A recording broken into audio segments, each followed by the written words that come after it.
వైసీపీలో అభ్యర్థుల మార్పు తీవ్ర చర్చనీయాంశమైంది. ఇటీవల 11 మందితో ఒక జాబితాను వైసీపీ కేంద్ర కార్యాలయం విడుదల చేసింది. వీరిలో 3 మంత్రులకు సైతం స్థానచలనం తప్పలేదు.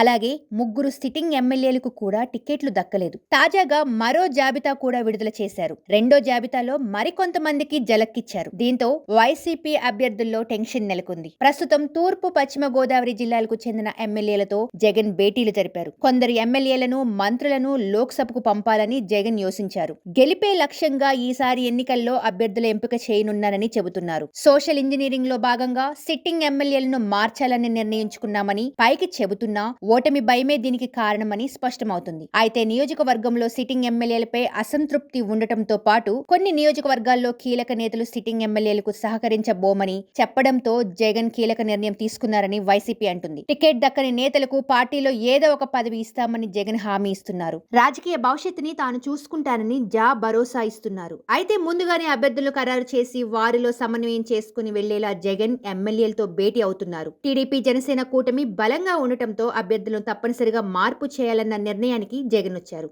అందుకోసమే ముందస్తు కసరత్తులు ప్రారంభించారు. దశల వారీగా నియోజకవర్గాలకు కొత్త ఇన్ఛార్జీలను నియమిస్తున్నారని పార్టీ వర్గాలు వెల్లడించాయి.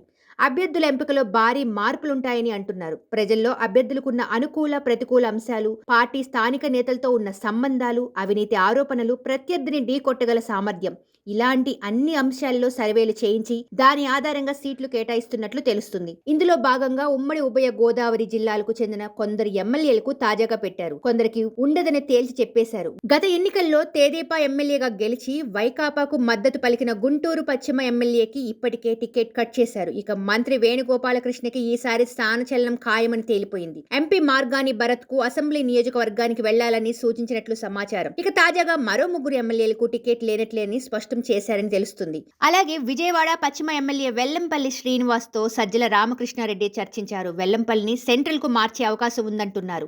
అంతేకాక ఈ నెలాఖరు వరకు ఎమ్మెల్యేలతో భేటీలు నిర్వహించి త్వరలోనే అభ్యర్థులను ప్రకటించే అవకాశం ఉందని తెలుస్తుంది. జగన్ అధికారంలోకి వచ్చినప్పటి నుంచి మంచి సర్వేలు చేయిస్తూనే ఉన్నారు. వాటి ఆధారంగానే ఎన్నికల్లో టికెట్లు ఇచ్చేది లేనిది నిర్ణయం తీసుకున్నారు. ప్రతి ఉమ్మడి జిల్లాలోనూ 5 నుంచి 6 సిట్టింగ్ ఎమ్మెల్యేలకు టికెట్ గల్లంతవుతుందని తెలుస్తుంది.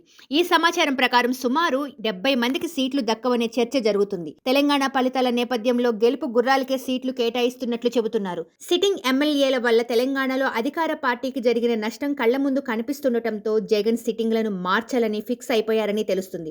దీనిలో భాగంగానే జగన్ ఇప్పటికీ టికెట్ రాని వారికి పార్టీకి నష్టం రాకుండా ఉండేలా తన దగ్గరకు పిలిపించుకొని మానసికంగా సిద్ధం చేస్తున్నారు. మొత్తంగా జగన్ తీసుకుంటున్న నిర్ణయాలతో ఎవరి సీటుకి ఎసరొస్తుందోనని సిట్టింగ్ ఎమ్మెల్యేలలో కలవరం మొదలైంది.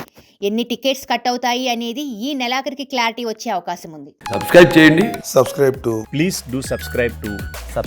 Please like, share and subscribe to top Telugu TV. Top Telugu TV. Top Telugu TV.